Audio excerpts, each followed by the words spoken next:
It's tough when you talk to officials and I asked them, "Hey, we only shot 2 free throw. We've only been to the free throw line twice up into the fourth quarter," and she tells me it's not her job. It's frustrating, and I don't give a damn if I get fined because that's cheap. And I am tired of it because I've been nice and I've been humble with it, but I am tired. Barbie, are you okay? Are you okay? Are you okay, Barbie? The emotional decline continues for Angel Reese. The temper tantrums, the complete loss of emotional control continues for the Bayou Barbie, as well as the Chi-Town Barbie and Double Double Barbie, and whatever other alias that Angel Reese has decided to give herself. You know, I always thought that nicknames were supposed to be given to you by someone else. For example, Caitlin Collins, Katie Roo, Katie Roo. The girl named Roo, she didn't give herself that alias. It was a gift from Uncle KC. Karen Johnson, better known to her fellow Yentas as Whoopi Goldberg. You know how she got that alias? Back in the 1980s, Karen was performing at a comedy club. During the middle of her set, she noticed that the crowd was falling asleep. She tried to energize the crowd with a dance routine, but while dancing, she was cranking her leg and had an accidental release of the boodle breeze. I was doing the cha-cha, and next thing I know, my boodle flute got to vibrating and a thunderous roar accidentally escaped. I didn't know what to say, so I just said, "Whoopee!"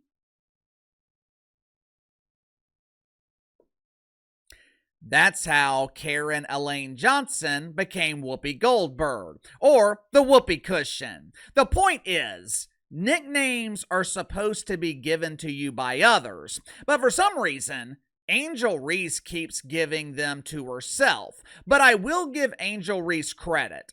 The clip I just shared with you guys, that clip was from this past Sunday, 3 days ago. As you heard in the clip, Angel Reese said that she was done being polite. She was done being humble. "I'm done being silent. The Bayou Barbie is mad, mad, mad. And Barbie is about to start clapping back at the haters."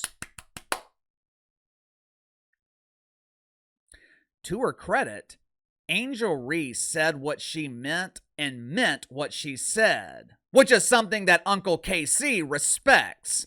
Initially, I thought Angel Reese was returning to her usual antics. Maybe she sends out a mean tweet about WNBA officials on social media, or maybe she puts together a video compilation of her recent dominant performances so she can show the haters how great she is. Or perhaps she starts arguing with one of those egg accounts on Twitter. You know the accounts I'm talking about. They have one follower and their picture is a rotting egg. But as it turns out, Angel Reese and her building frustration, it ended up being taken out on an unlikely target. Instead of arguing with an egg, instead of taking out her frustration on WNBA officials, Angel Reese decided to unleash her latest tirade on one of her coaches.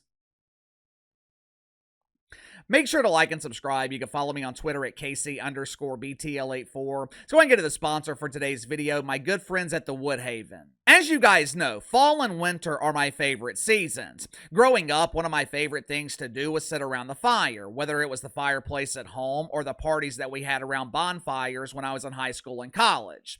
One of the primary components of a fire,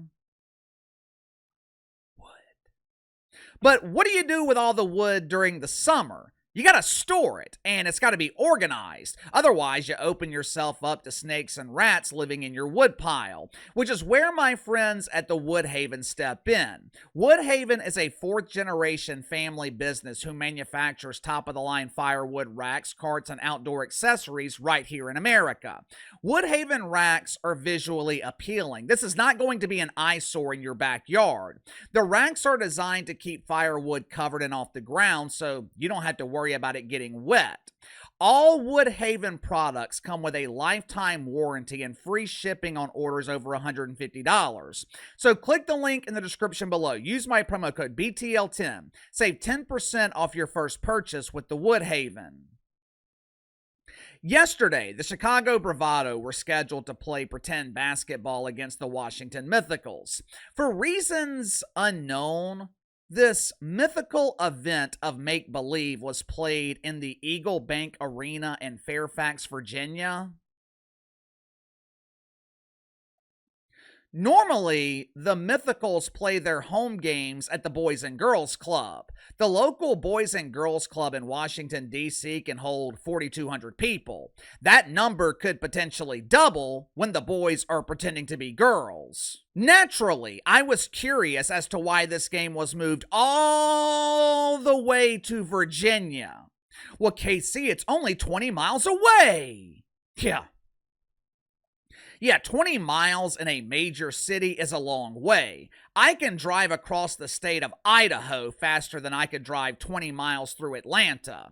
But according to the WNBA, we had to move this game because tickets for the game were hot. We had to meet the demand to see Angel Reese and her helicopter layups. This Barbie's becoming a huge star. There was definitely increased demand.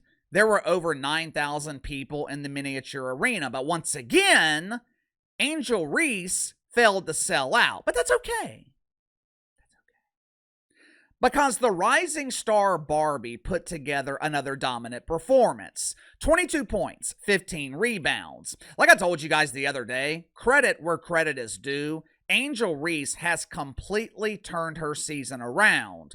Earlier this season, Angel Reese was one of the worst basketball players I've ever seen. She was delivering great performances on YouTube where she was twerking with unknown plastic rappers that no one's ever heard of before, but on the pretend basketball court, Angel Reese was an unmitigated disaster. But to her credit, she has used the criticism for motivation, and Angel Reese has become one of the most dominant players in the dump. The problem is, these dominant performances are meaningless because they're not translating to wins. Yesterday afternoon, the Bravado lost another heartbreaker to the Washington Mythicals, which, by the way, why in the hell's the WNBA scheduling games during the middle of the afternoon? As of 10 a.m. Central this morning, the Seattle Spankers were playing the Female Suns from Connecticut. 11 this morning, the Golden State Vikings are playing the Indiana Felines. 2:30, the Minnesota Linkers and the Phoenix Masculines. I thought the primary goal here was to get people to watch this dump. How can people watch when you're scheduling games during happy hour at Starbucks? Anyway, the Bravado continued their season-long streak of losing yesterday by dropping a game to the Mythicals.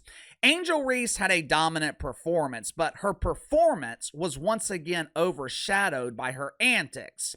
With seconds left to go in a tie game, Angel Reese, visibly frustrated, she walked towards the sidelines and clapped back at the haters by slapping the clipboard out of one of her coach's hands.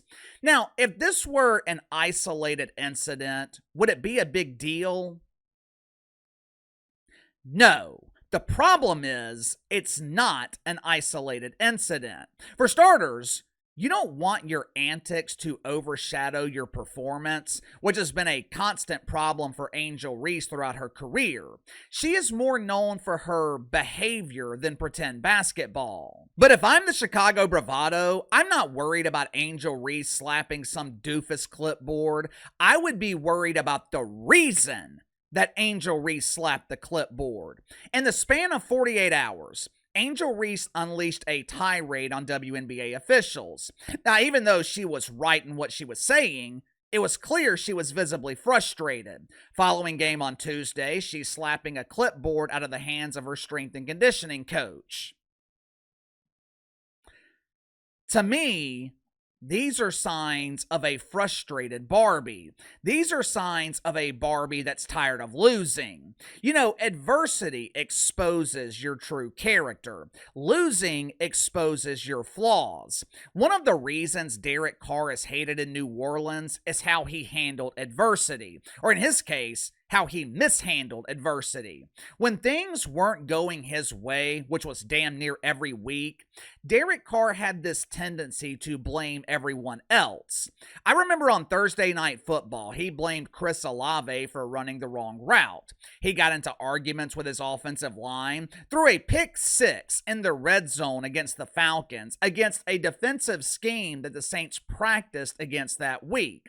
Donnie was literally prepared for this exact situation. Instead of taking the blame, Donnie claims that the Falcons made a great play and he wasn't expecting the safety to be where he was, even though the Saints had practiced this exact scenario throughout the week.